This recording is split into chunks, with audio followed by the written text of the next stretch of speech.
episode 4 of the Freight Train Podcast. I'm your host, as always, Rob Kane. And this week, we are going to dive into something a little different.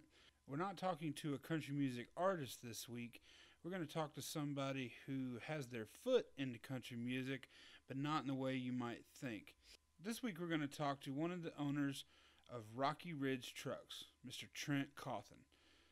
Trent was a dear friend of mine. I actually was employed by Trent for about a year. And he has, the world of trucks has taken him from country music to NASCAR to the History Channel and to hunting on DropZone TV. So you're going to get to hear a bunch of those cool stories, how that came about, and an insight to a pretty awesome company that is literally selling trucks all over the nation and even a little outside the nation. We're also going to hear his opinion on what he thinks about country music today. So I think this is a real exciting episode. Thanks for listening.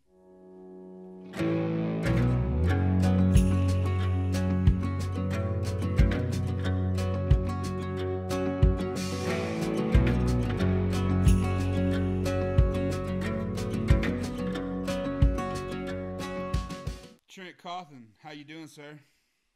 What's up, buddy? I'm good. Thanks for having me in your world today. That's right. Thanks for hopping aboard the freight train. So anyway, I gave a brief in my intro. I gave a brief description of who you are, but let's kind of start from the beginning. So did your dad always? How did Rocky Ridge start? Let's start from there. Well, it's kind of a crazy story. My dad's been in the upfit business for probably 40 years now, and after college, I went to the construction business. My brother, after college, went into the insurance business, and my dad started piddling with trucks still, and things worked out that Rocky Ridge became available. It was a little small company that seemed like it was on its last legs going out of business. And my dad had a great business plan, and he went up to Rocky Ridge and kind of started building conversion vans. And a few months later, I came up. My brother went with my dad, and we had a brainstorm one day. Why don't we start doing some lift trucks? And my father's old school and old fashioned, and he's like, that'll never work. So we gave it a try, and the first 2 trucks we built with lift kits on them, we took them to the dealership. They sold one sold before we left the dealership. So wow. My dad kind of a light bulb kind of turned on in his head. He's like, hey, we may have something. So anyway, we were affiliated with Chevrolet and General Motors, and we started doing lift trucks. Started out doing about 5 a week. Ended up doing about 30 a month, and now we're doing about 3,000 a year. So what started as just a thought has turned into a pretty good business for us. Yeah, I'd say it is pretty good. I mean, and I think it's safe to say that you've probably revolutionized the upfitter business. Isn't that correct? Well, the thing about it, we've kind of reinvented the lift truck. We're good old boys. I don't want to, call them good old boys, but we're good old boys. We're building them in their garage, and they were riding like wagons. We got engineers involved and created our own lift kit. And now it's when people go to dealerships or whatever, we've kind of changed the word lift truck to Rocky Ridge truck. So people go in and they say, hey, I want that Rocky Ridge truck. It may not be our truck, but they affiliate lift trucks with Rocky Ridge. So we've kind of turned it to trying to create a new business and get the word out, and want to be a whole household name. Yeah.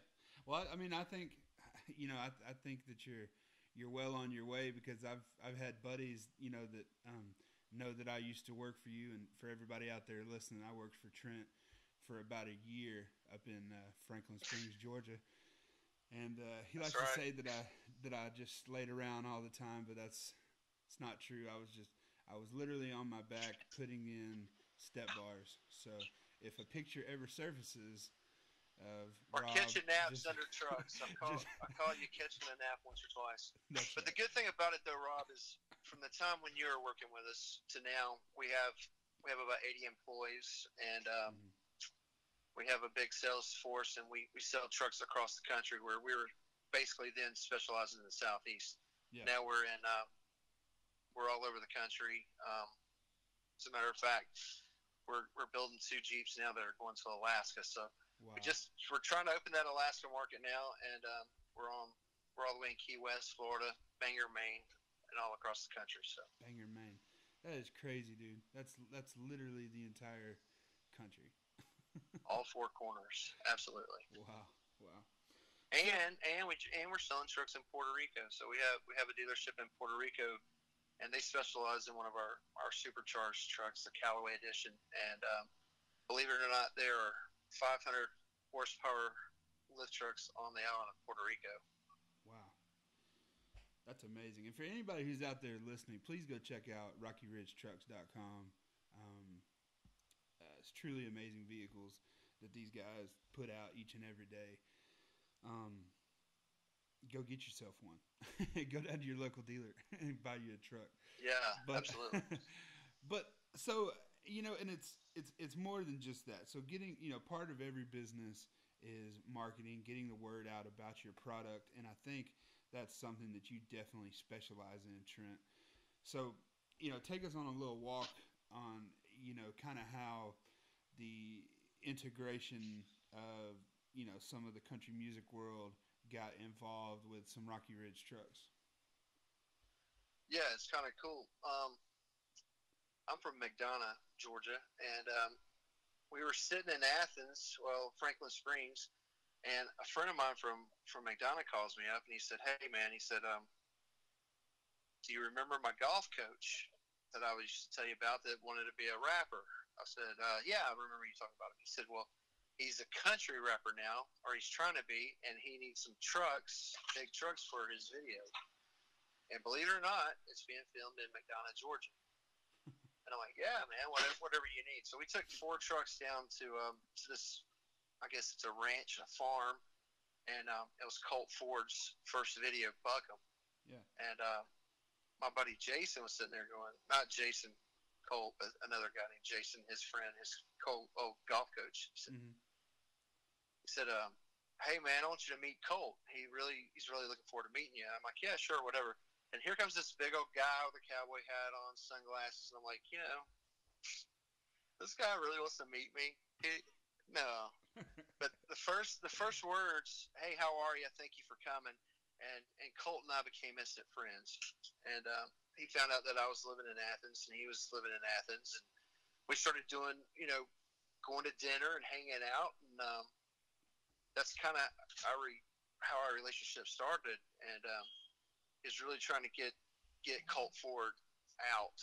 And I was going to the SHOT Show, which is an aftermarket outdoor world convention, and I was going to Orlando, and the guy I was going with is a hunter, and he's on TV, and he said, "Hey, John Michael Montgomery's coming down with us." He had been hunting with John Michael Montgomery, and I told Colt about it. Colt's like, "Oh, hell yeah.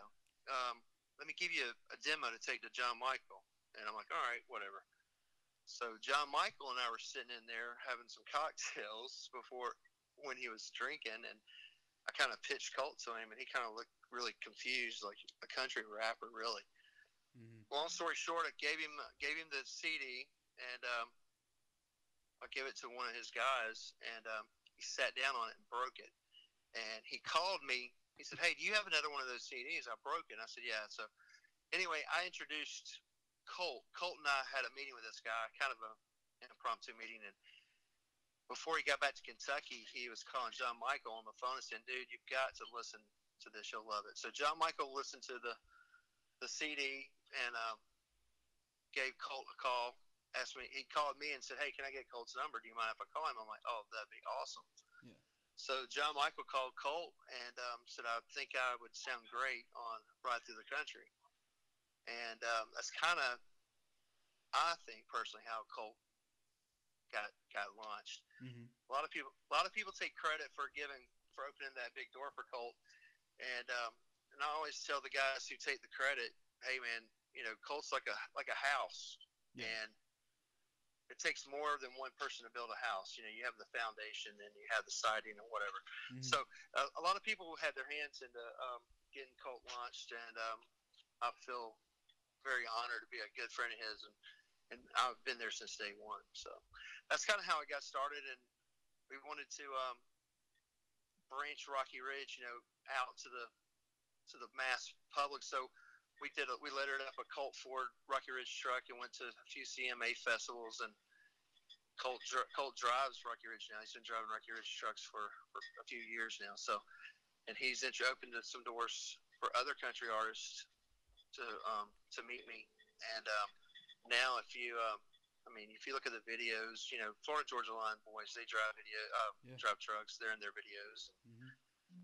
Luke was one of the early guys. Luke Bryan was an early guy to drive a Rocky Ridge truck, and I was lucky enough to meet Jason Aldean at as a matter of fact, I think it was CRS party.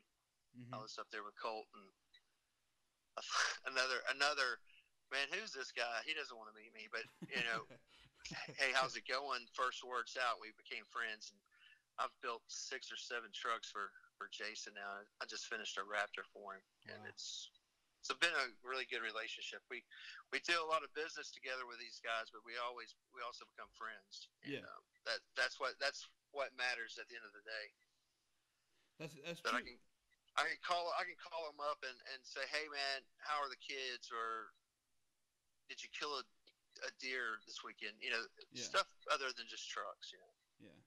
And that's what sets you apart from just other people in the industry, because those guys are looking to get away from what they do each and every day, and being able to talk to somebody like you about not their next record, it's probably what makes you a true friend.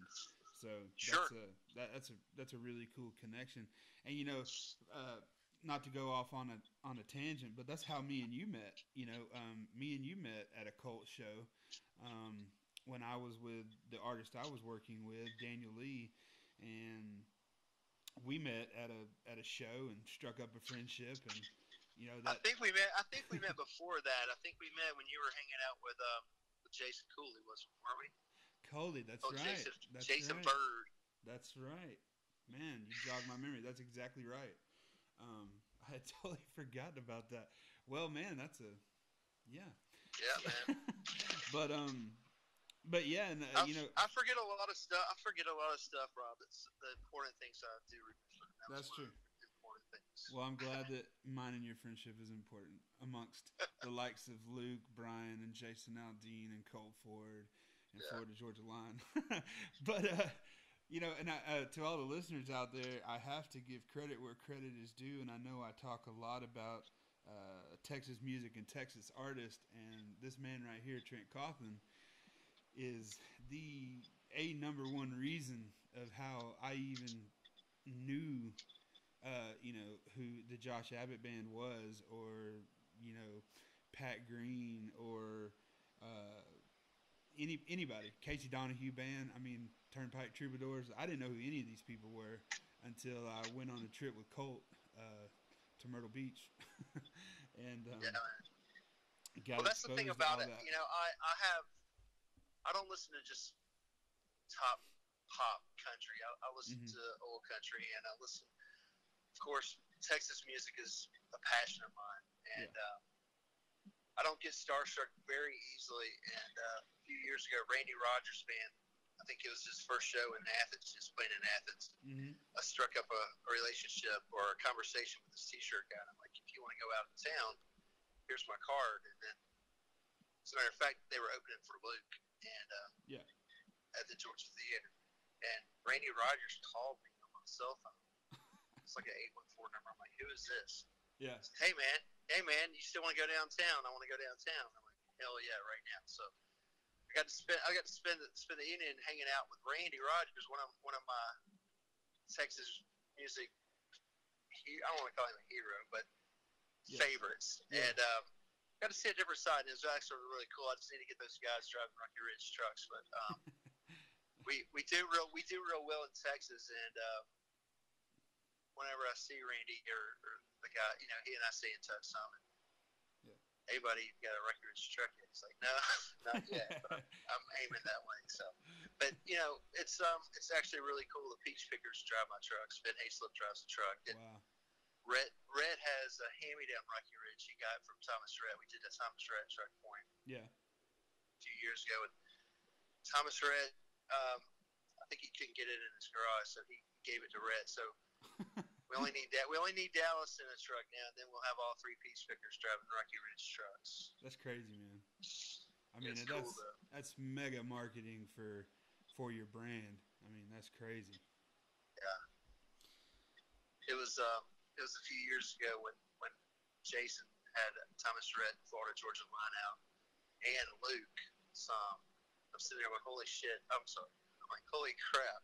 You can cuss on here, brother. They're like four main artists in this room here that are driving my trucks. And that's you kind of look back and you're like, we did something right for these guys. They have choices and they choose my truck. It's pretty cool. Yeah, it is pretty cool. And you have a great product, so it's not like they're just getting it because they're trying to do you a solid. they're winning on all fronts. So. Well, the thing about it, everyone gives me crap about. Why don't you start giving veterans trucks? You give all these music artists trucks. I'm like, brother, you have no idea. These guys pay me for their trucks. They pay me for their packages. I don't do the truck. I don't sell them the truck. They give me a truck, and I sell them a package. And every time I post something about one of the artists getting the truck, everybody thinks it's free. But these guys spend money just like anyone else. You know, so they're not free. But I appreciate them driving my stuff. Exactly. I think that's a great point to put out there because people always bitch and moan about, rich people always getting everything free, or, people who are more well off, they get things for free or at a subsidized price. And, that's not true. They have money as well. And just like you said, they like to spend it on whatever they like to spend it on. And they made a choice to spend it on Rocky Ridge. They didn't have to. So I think that's a great point to put out there to the world. So you're meeting all these people, you're putting them in Rocky Ridge trucks, you're going to shows, you're doing things like that, and now you are in the NASCAR world. So tell us a little bit about that. As a matter of fact, I'm on the way to Daytona right now, the 500. So. Man, that's awesome. Yeah, I kind of bought me a bus. Well, my brother calls it a camper. I call it a motor coach. It's something that I travel to the races in, and it's actually really cool and comfortable. So, yeah, we're headed down now. We're almost in Daytona Beach. Just going through Ormond Beach right now. Okay. And yeah, the NASCAR deal's cool. It's actually a pretty cool story. I had a guy a few years ago.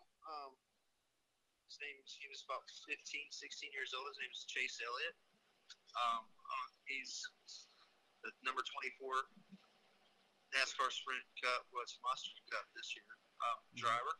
And he was 15 years old, and we were doing a show, and he walks up and sees these trucks, and he's like, man, when I turn 16, I want one of these trucks.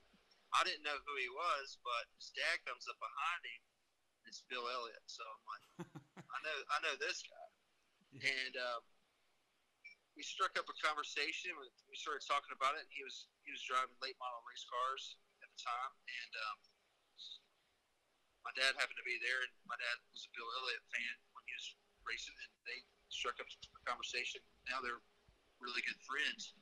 And after we got back home, Bill happened to come by the office, and came by, and we started talking about Chase's late model stuff. So we started helping him out a little bit with the late model stuff, and then when he went into the NASCAR Xfinity Series, I think it was Nationwide at the time, kind kind of went up with him, and we were an associate sponsor for 2 years for Junior Motorsports and Chase. Okay. But as we were doing that, I get a direct message on Twitter one day, and it was from a kid named Jeb Burton, who's Ward Burton's son.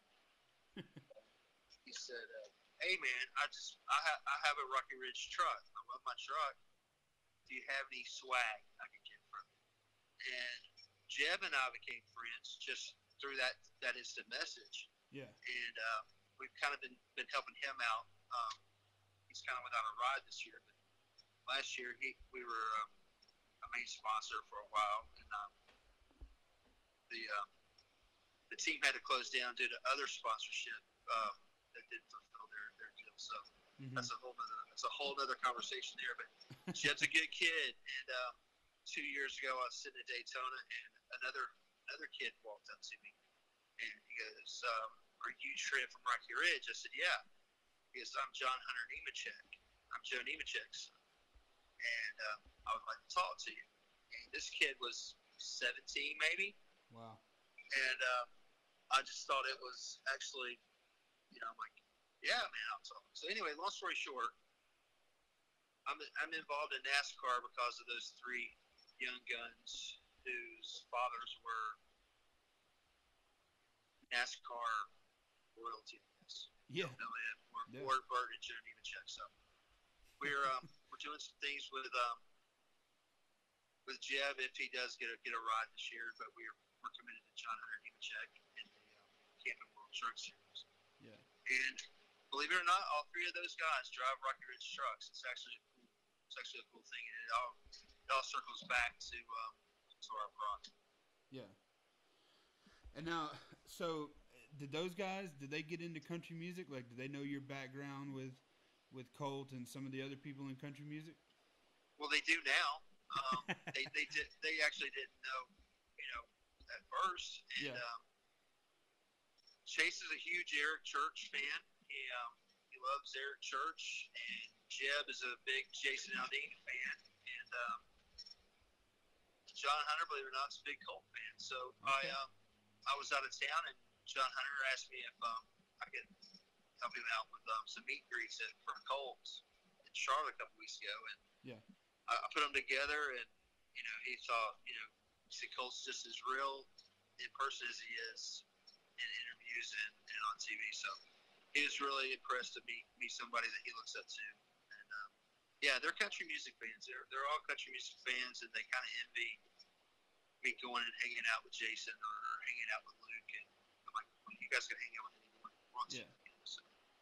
That's pretty cool. I've heard interviews from different people, athletes, movie stars, TV stars, people like that, and the number one thing they all talk about that they get starstruck is from musicians.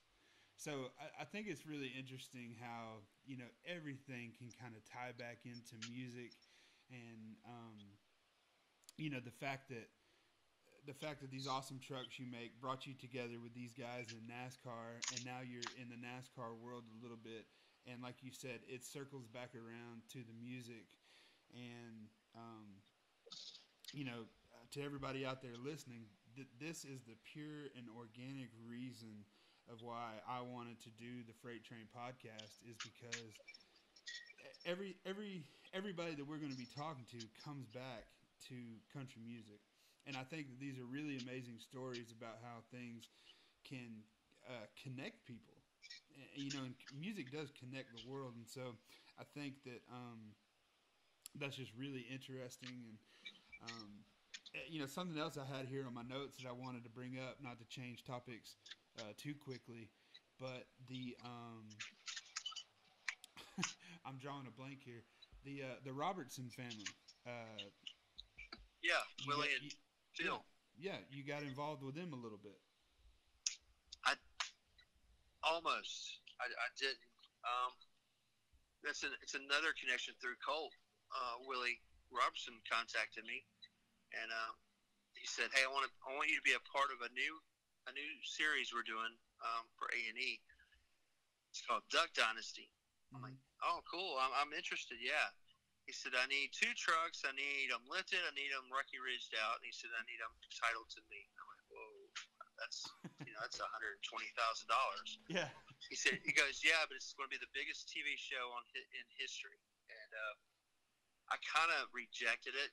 I'm like, we're not there yet to do that. But now you look back, I kind of wished I may have done it. But yeah.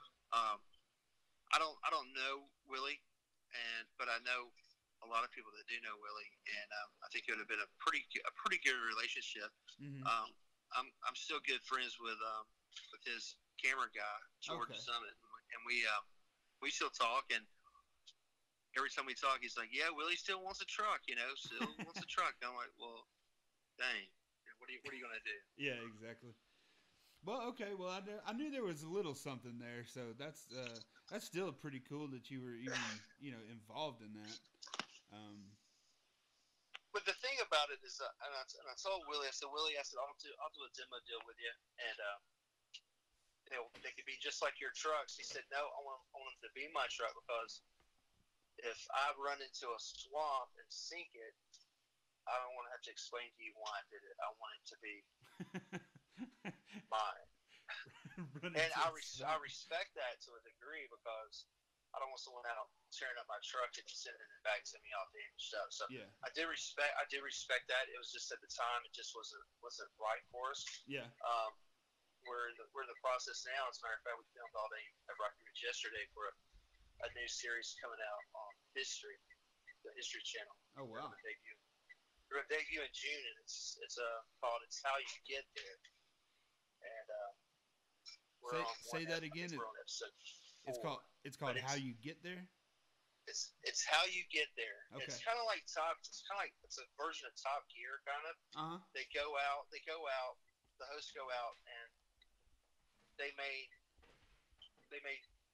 go to a snowmobile builder and watch them build snowmobiles, and they may go to a lodge out in the backcountry. It's how you get there. They get there by snowmobiles. Oh, okay.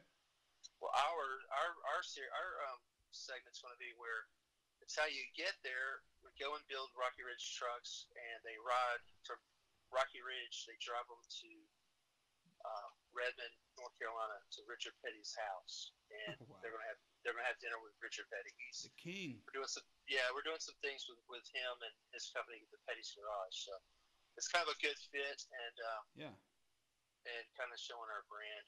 No, exactly, so, man. So it's kind of cool. That is really cool.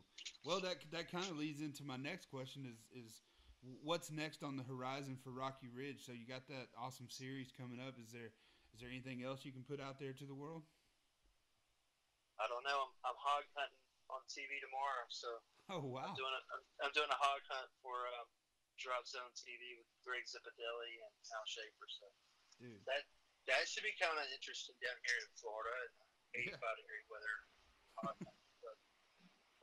looking forward to that. I don't know. I don't know what we have. Yeah. Coming up next, we're doing supercharged lift trucks now, and we're doing a lot of Jeep. Jeep business is really good, so we're doing JK Wrangler Jeeps, and I don't know. We may be fishing. Who knows what we're going to be doing next.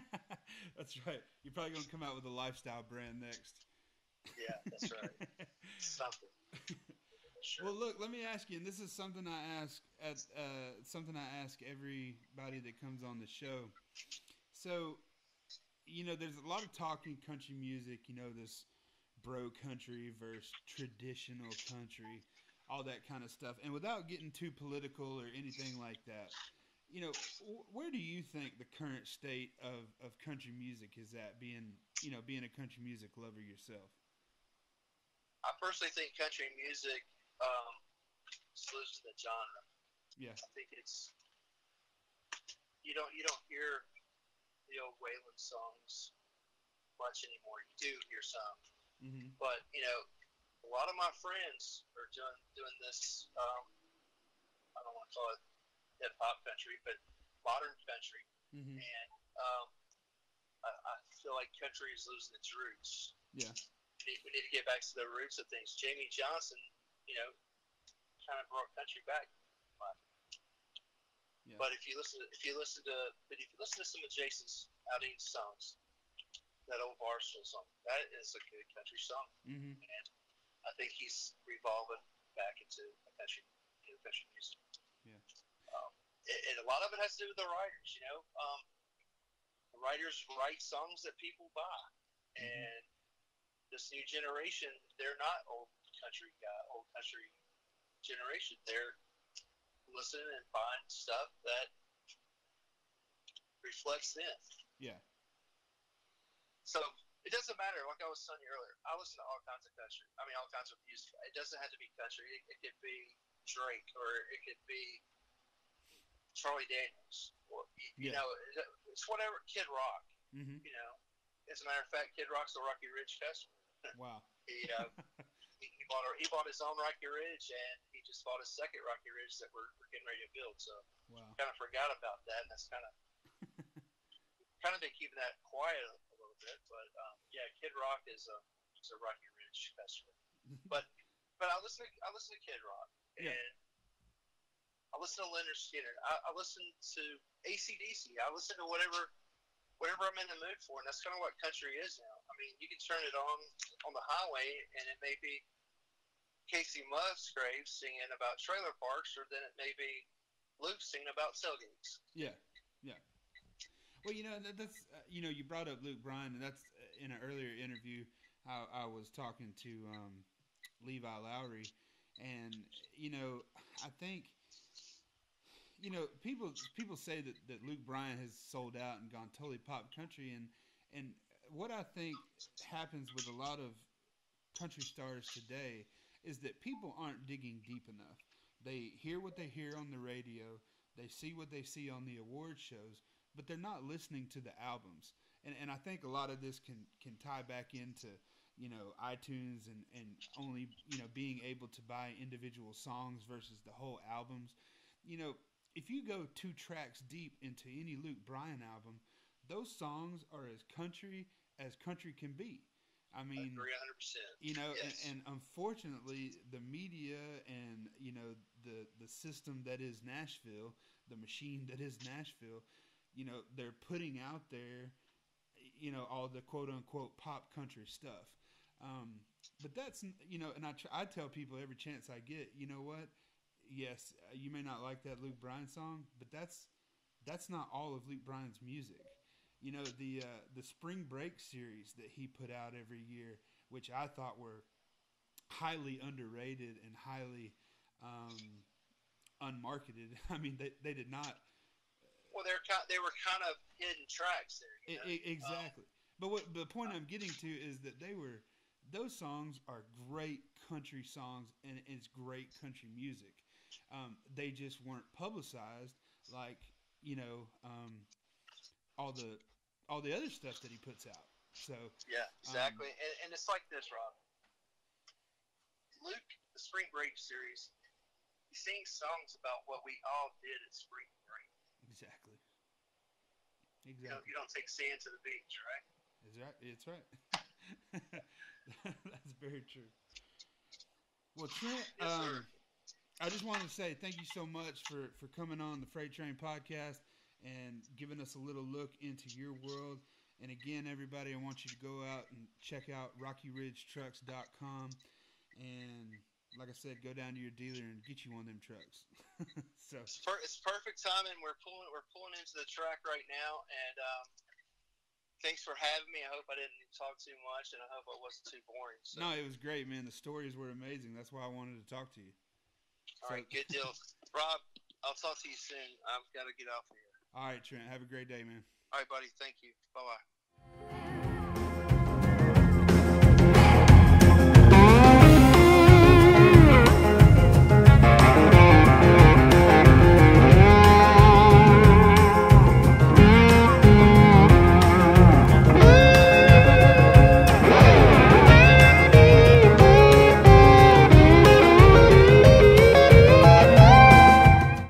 Guys, if you stuck around to the end of the interview, I want to say thank you very much for listening. I hope you enjoyed it. I'm really trying hard to bring very interesting people, up-and-coming artists, as well as established artists, to talk and get their view on country music. So if you have any suggestions on who you would like to hear, comments, or anything you want to say about what I'm doing on the podcast, please hit me up at freighttrainpodcast@gmail.com, and I'll do my best to get back to you as quick as possible. And yeah, man, I hope that everybody has a great week, and I'll see you every other Tuesday when the Freight Train podcast drops. Have a good week, y'all.